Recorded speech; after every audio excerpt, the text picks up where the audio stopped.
Accused of 4 murders. The maximum penalty for this offense, if you were to plead guilty or be found guilty, is death or imprisonment for life.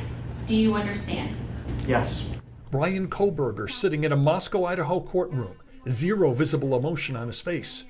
Just before his initial court appearance began, the unsealing of the probable cause affidavit with disturbing and damning information regarding the brutal stabbing deaths of the 4 University of Idaho students. There was other people home at that time.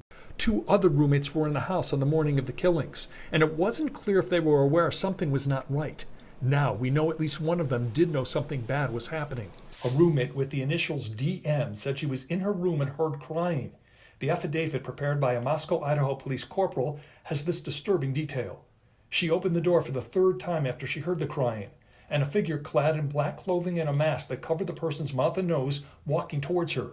DM described the figure as 5'10" or taller, male, not very muscular, but athletically built with bushy eyebrows. The male walked past DM as she stood in a frozen shock phase. The male walked towards the back sliding glass door. DM locked herself in a room after seeing the male.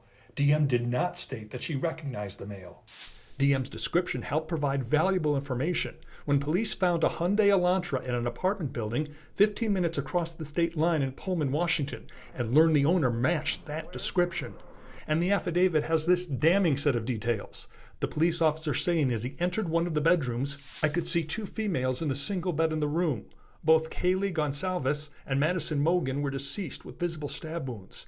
I also later noticed what appeared to be a tan leather knife sheath laying on the bed next to Madison Mogan's right side.